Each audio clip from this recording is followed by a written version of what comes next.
do something a little different tonight. We're going to have the three of us up here, and we're just going to have a conversation. And I need my phone to read the Bible with.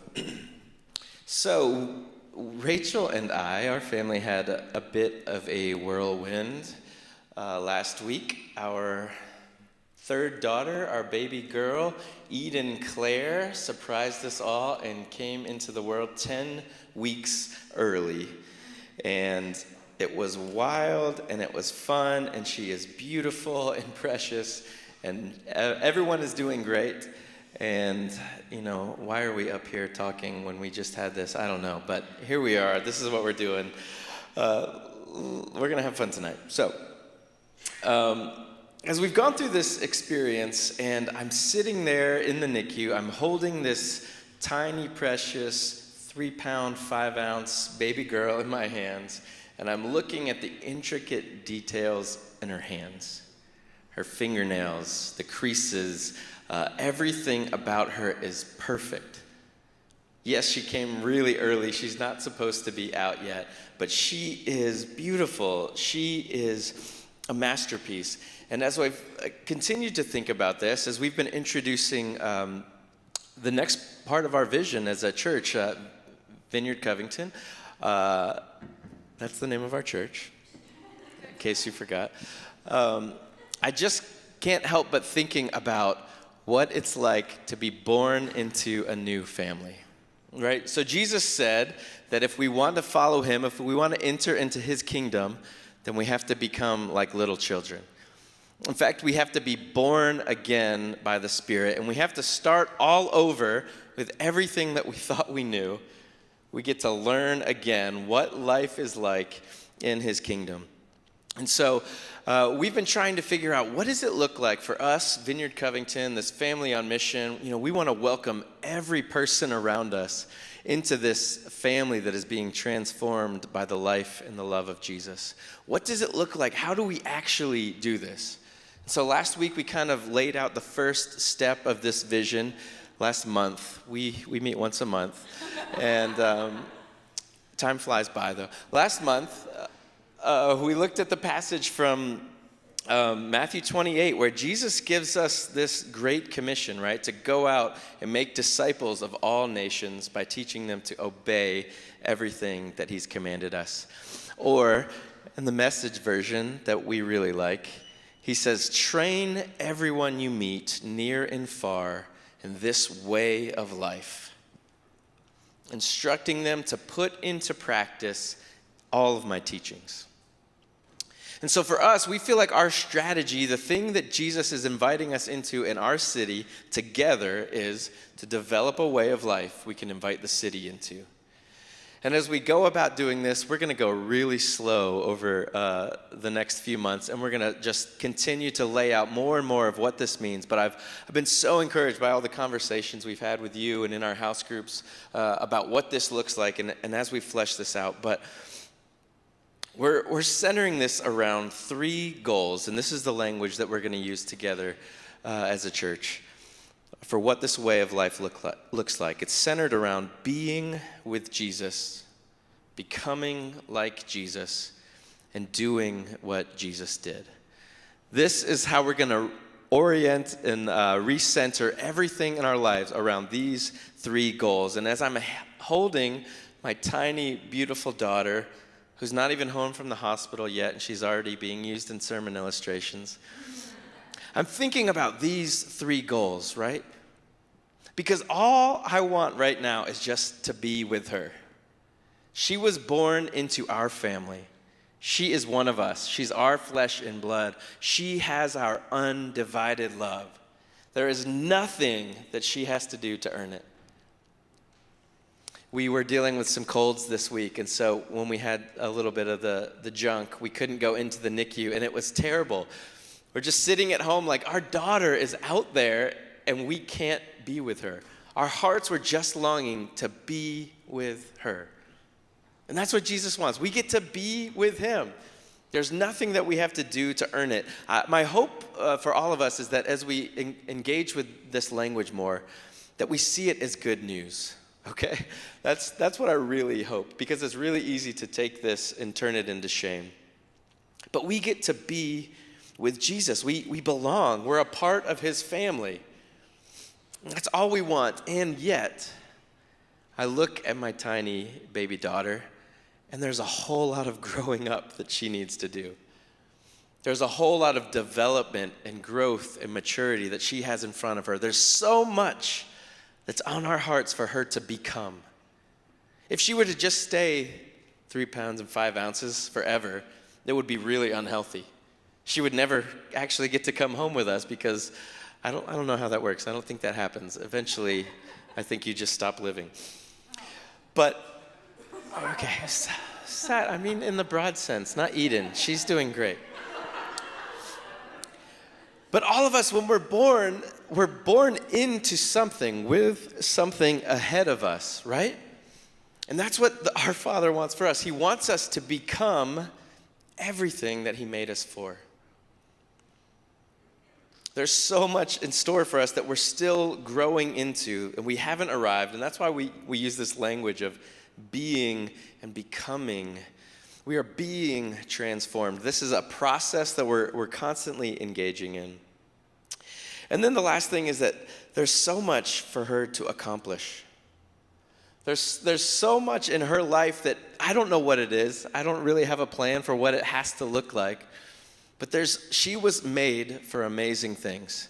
That's our family motto. When Rachel and I got married, that was what we believed in each other. We believe it about our kids, and we believe it about every one of you in this family, that we were all made for amazing things, right? We are God's masterpiece, and he created a ton of good things in place for us to go after. So this is what it means. This is kind of the framework that I want us to have in mind as we use this language, a way of life centered around being, becoming, and doing, right? Okay. So this invitation into a way of life is what we're going after. And tonight, we're going to look at a passage from Mark chapter 9. If you have a Bible or a smart device, you can pull that out. I don't have it on the screen this evening. But we're going to read Mark chapter 9, verses 14 through 29. And we're going to read this passage together once, and then Rachel, Joe, and I are going to basically look at this passage from the 3 different angles of being, becoming, and doing. Because they're really all the same thing. It's really one thing, but they're kind of different emphases, different focuses, different angles of looking at that. So let's read from Mark 9, starting in 14. When they returned to the other disciples, and I should say, when you start a passage like that, 3 disciples went with Jesus up on a mountain. They had this really crazy mountaintop experience where Jesus was transformed in front of them. He actually turned into this glowing, bright, white light. And they heard the voice of the Father from heaven speak. And it was this amazing event, this amazing moment where they saw Jesus in all of his glory for who he really was. And then they come down from that mountain and they rejoin the other disciples who had been going about the work while they were off on the mountain having this super cool experience without them. So that's where we're jumping into the scene. It says, when they returned to the other disciples, they saw a large crowd surrounding them. And some teachers of religious law were arguing with them. When the crowd saw Jesus, they were overwhelmed with awe, and they ran to greet him. "What is all this arguing about?" Jesus asked. One of the men in the crowd spoke up and said, "Teacher, I brought my son so you could heal him. He is possessed by an evil spirit that won't let him talk. And whenever this spirit seizes him, it throws him violently to the ground. Then he foams at the mouth and grinds his teeth and becomes rigid. So I asked your disciples to cast out the evil spirit, but they couldn't do it." Jesus said to them, "You faithless people, how long must I be with you? How long must I put up with you? Bring the boy to me." So they brought the boy. But when the evil spirit saw Jesus, it threw the child into a violent convulsion, and he fell to the ground, writhing and foaming at the mouth. "How long has this been happening?" Jesus asked the boy's father. He replied, "Since he was a little boy. The spirit often throws him into the fire or into water, trying to kill him. Have mercy on us and help us if you can." "What do you mean, if I can?" Jesus asked. "Anything is possible if a person believes." The father instantly cried out, "I do believe, but help me overcome my unbelief." When Jesus saw that the crowd of onlookers was growing, he rebuked the evil spirit. "Listen, you spirit that makes this boy unable to hear and speak," he said. "I command you to come out of this child and never enter him again." Then the spirit screamed and threw the boy into another violent convulsion and left him. The boy appeared to be dead. A murmur ran through the crowd as people said, "He's dead." But Jesus took him by the hand and helped him to his feet, and then he stood up.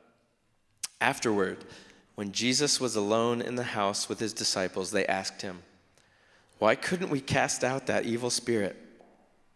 And Jesus replied, This kind can be cast out only by prayer."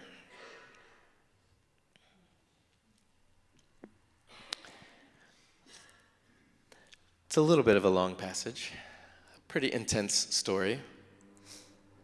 As you listened, did you happen to notice anything about being, becoming, and doing? Was there any person in the story that you resonated that you saw yourself as that person? And I'm going to start tonight by looking at becoming. And the big thing that I want to say is that transformation, becoming like Jesus, is not a quick process. Becoming like Jesus is something that we engage with and we go after for the rest of our lives. So when we cast this vision of becoming like Jesus, if that even seems possible to you at all, which is a big question that we have to talk about at first, if you're looking for some quick fix, some overnight strategy, some 5 easy steps to be just like Jesus, I'm really sorry to let you down. We are in this for the long haul. If you think about what transformation means, it's becoming something that is completely different from what we already are. This doesn't happen overnight. There are things in our life that can happen quickly, in an instant, in an immediate thing. You know, this boy in the story, he was set free in an instant. Jesus spoke a word and he was healed. He was set free. He experienced something that did change him forever, I'm sure. But the process of becoming like Jesus happens over the course of a lifetime. Any snowboarders in the house? Skiers? Snowboarders? Jude? When I was in high school, first I should say I grew up in South Florida. I didn't see snow until I was like 10 years old. It was this mystical, amazing experience. But I was convinced that I was going to be an amazing snowboarder. It was just part of my calling in life. I was probably going to be in the X Games, you know, like the next Shaun White. And so finally, I didn't get to snowboard until I was probably 14 or 15, I think. And I was just like so ready. I went with my brother, who's 10 years older than me. He had been a bunch of times before. And I was like, all right, we're going right to the top. I'm going to nail this thing. This is who I am. This is what I was meant to be. And I was terrible. I spent all day falling over and over. As I think about it, I can still feel the shooting pain in my tailbone. I wasn't an immediate, amazing snowboarder. I had to learn. Can you believe that? I had to grow. I had to fall down and get back up. How about anybody that has kids? and you see them start to walk. Did any of your kids, after they tried to walk for the first time, they get up and they're a little off balance and they go to take that first step and they fall down? Did you say, oh no, our kid's just not a walker?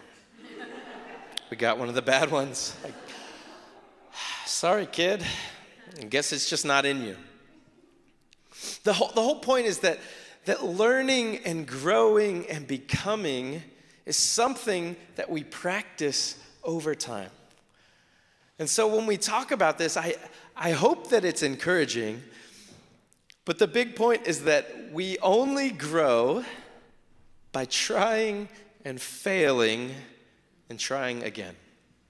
So when I read this story, I just relate so much to the disciples that were down. They didn't get to go up to the mountaintop. They didn't get to have that awesome experience.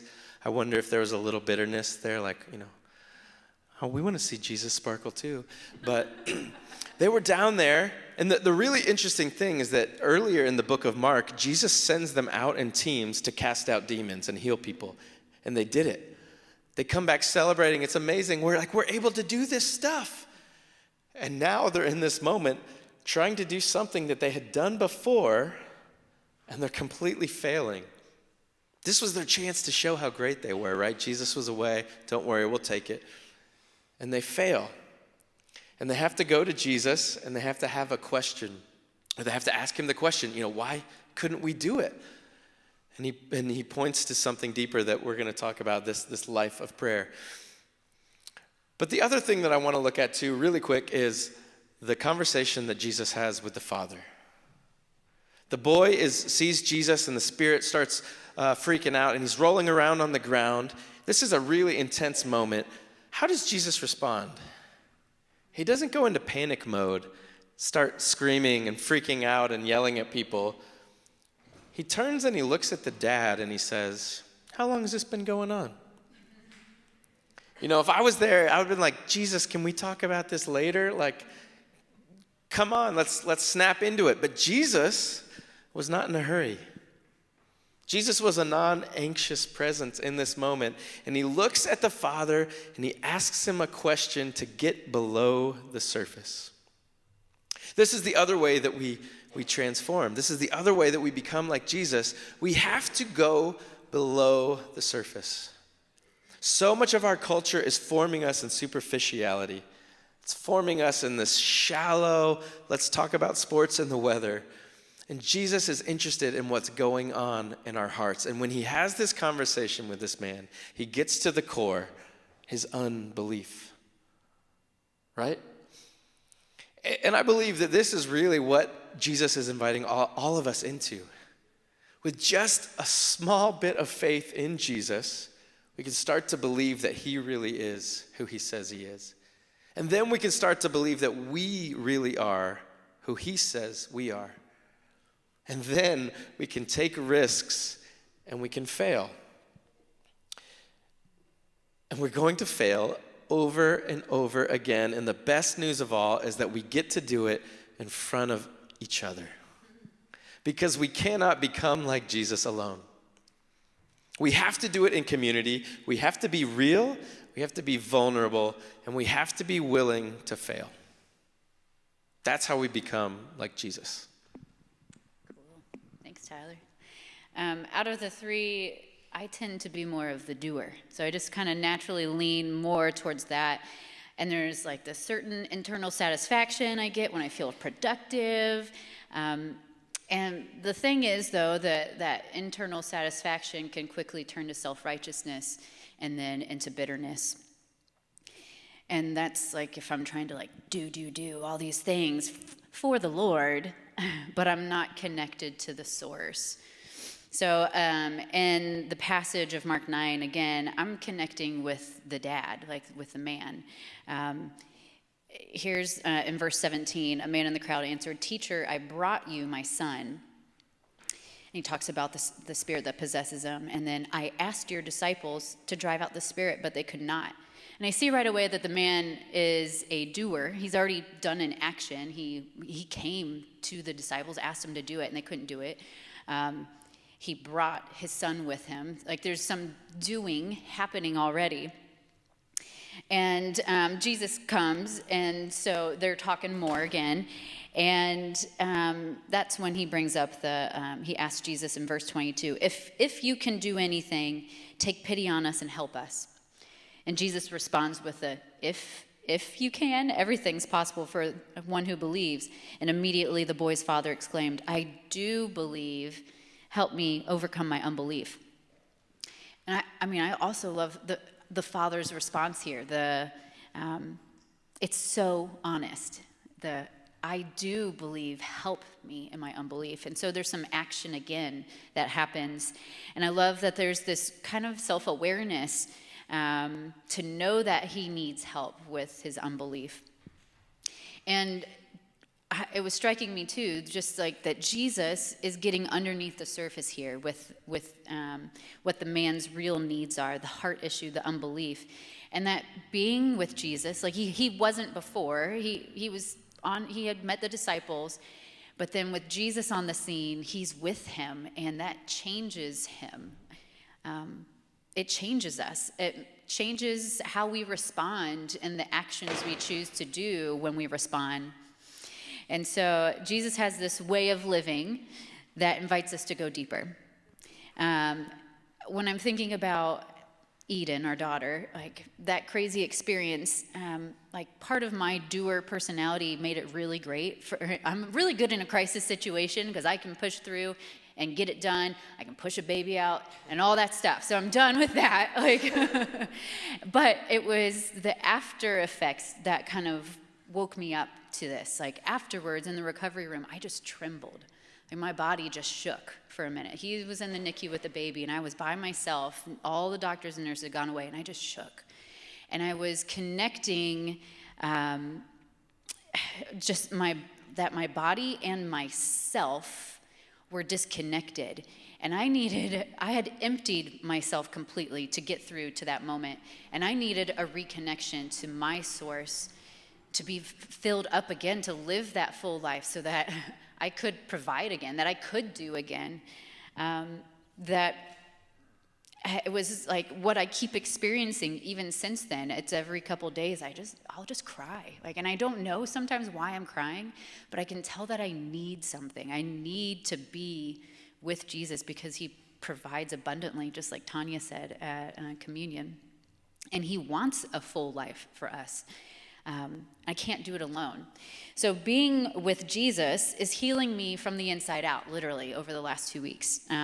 For me, practically, it looks like when I'm driving to and from the hospital to the NICU to listen to worship music, because I can't do anything else. I'm just driving, and I just get to be with him. And it fills me up, and then I just cry more, in a good way and the sad way, the in-between. So it's just this, deep healing that he's doing within me, and I'm becoming more like him the more I'm hanging out with him and being with him. And so I think that that's translating into more of the action in my life. I have to be with him. That's the pitfall of being a doer. You can very easily just keep going, but it's not going to look pretty if you do it on your own. The other story that was coming to mind when I was thinking about doers is a classic example in the Bible of my sister Martha. Sister Martha in the Bible, she's a friend of Jesus, and there's this story where he comes into their town and she has them over to their house, and her sister's with her. And her sister sits down at Jesus' feet and just sits there and listens while Martha's running around getting everything prepared for dinner and for Jesus and the entourage that Jesus brings with him everywhere. So I'm I feel her deeply, I would be running around like a little crazy woman too. And she comes to Jesus. She's the gumption to come and be like, Jesus, what, can you get my sister to help? I'm doing everything by myself. And he responds by saying, Martha, you are worried and upset about many things, but few things are needed, or indeed only one. Mary has chosen what is better, and it will not be taken away from her. Martha had been doing all the things with this anxious, distracted heart, the Bible says. And Jesus was able to gently reveal to her the underneath, what she actually needed was withness with him, proximity to him, like Mary was doing. And that would change, I think it would change the way that she was doing all of the things. Her attitude about it would have been different. And so I think that being with Jesus takes care of that self-righteous sort of bitterness that can rise up, and that I can see myself so clearly in Martha's story too, because we're learning to become more like him. And like Tyler said, he's not hurried. He wasn't in a rush. Like, he might, like, it's so funny, Tanya talked about him providing, because, you know, he's not worried about when his next meal will show up. He'll just, like, make a bunch of fish and loaves for thousands of people appear. So, like, he's not worried. He's not hurried, and it was going to be okay. So I have a lot to learn from the vulnerability of Martha and the dad in the story. Like, being that vulnerable to be able to ask for what you need and to know, like, help, and Jesus help you to really see underneath what you need. Like, that's awesome. It's courageous to ask for help, because Jesus shows up then and he helps. Like, he helps to provide. He helps the next action, like, the more that I, like, want to do. And he gets to the root of the why I'm asking for that help, and leads me to further transformation, becoming more like him. So I think he shows us the way to the fuller life. And at the end of Mark 9, where he reveals to the disciples who are asking why they couldn't cast the demon out, it's by prayer, by being with the Father, with the source. And so, Joe, you want to talk a little bit more about that? Yes, I do. Can I get more microphone cord? Thank you. Hi, everybody. Hanging in there? What's the thing that's left of the three? Which one? Be with Thank you. 3 people that responded and are listening. You're my favorites. Prayer flows through all 3 of these things. You can easily be with, do what, and become like Jesus through prayer, right? And the answer to the riddle at the end of Mark 9 is this one only comes out through prayer. And I don't think it was some special kind of prayer that he hadn't taught them yet. I think it was more a life of prayer, more of a connection to the source, like Rachel was talking about.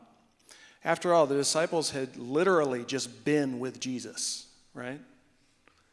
And as Tyler mentioned, they had done this type of work very recently. They were even surprised they could do it. They're like, even the demons, man, this is crazy, right? And yet this was a surprise. Well, I want to offer a reason that ties in with being with Jesus that may have been the issue here. Because you see, if I want to experience the life of Jesus and be with him, become like him, and do what he did, I have to adopt his lifestyle. Right? And the disciples, I don't think they needed a better technique here. Like I said, they didn't have this special prayer they were going to learn later. I think it was more that they needed to have a continuous posture and connection with Jesus instead of emergency procedures.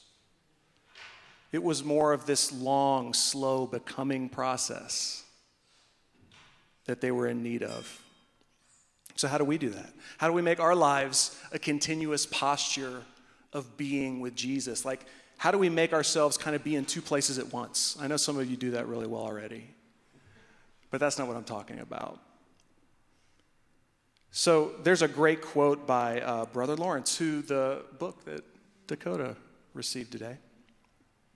And he says, prayer is nothing else than a sense of God's presence. When we say things like in ministry time, like, come Holy Spirit, we're not like, Holy Spirit, I know you're busy, you're probably way far away, but would you come down here, please? Because we're asking. What we're basically saying is, make us more aware of your presence. You're already here. The presence of God is part of a life of prayer. And we can be with Jesus through the Holy Spirit that Jesus left behind. In John 15, he talks about abiding in him, remaining in him, staying with him, like a vine, 2 branches the life source that produces fruit. If a lemon tree has a branch break off, does that branch produce any fruit? Probably not. It has to remain and stay in the vine. So why is this such a hard thing for me? Maybe not you. Why is it so hard? I want it to be easy. I don't want it to take forever. I want to just like get up, be with Jesus, and have everything else take care of itself. Well, I'll give you an example, and this is kind of the way it is with me. But I love this example. I'm paraphrasing it. A great author named Dallas Willard was the originator of this. I just put my own spin on it.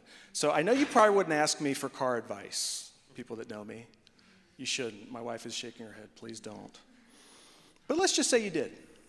Maybe you notice your car is running pretty good sometimes. Sometimes, though, it won't even start.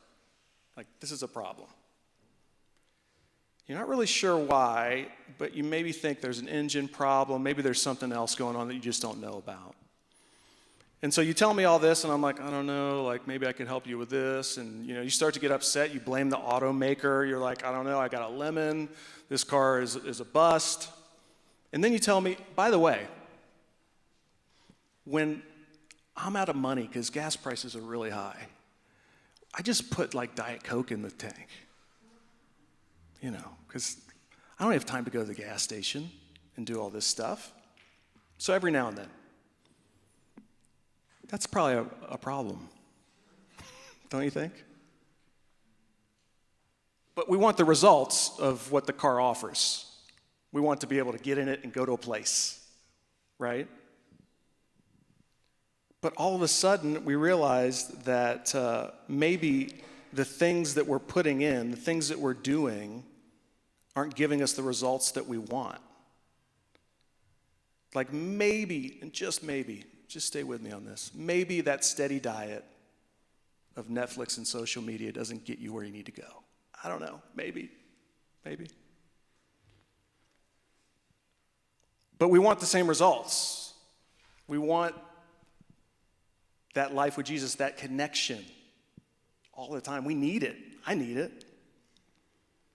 But we don't always adopt the lifestyle that requires that connection. But here's the good news. I know you've been waiting. Here's the good news. Jesus is inviting you, and he's inviting me into opportunities to be with him every day.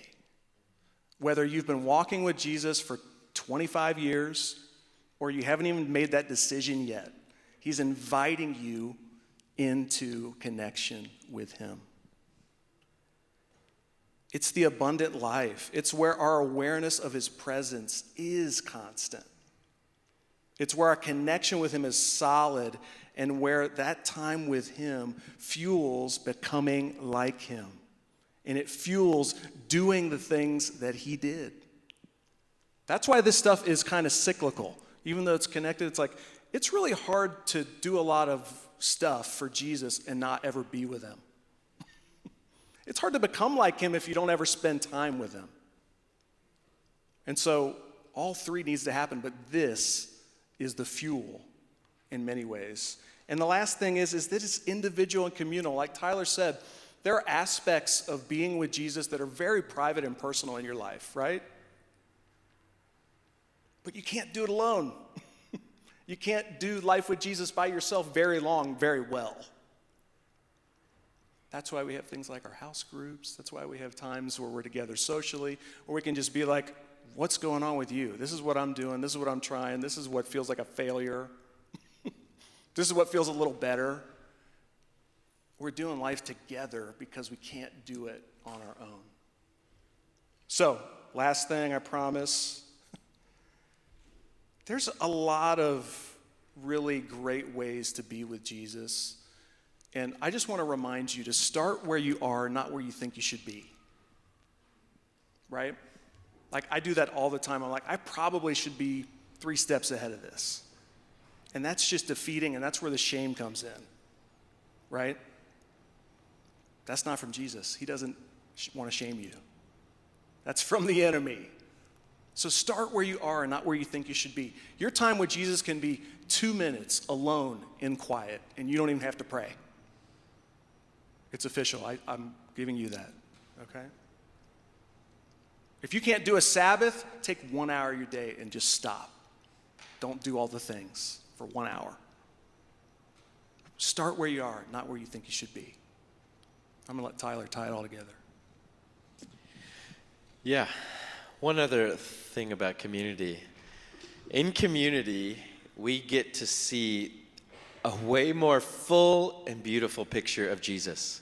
Because not any one of us can show us everything that Jesus is like.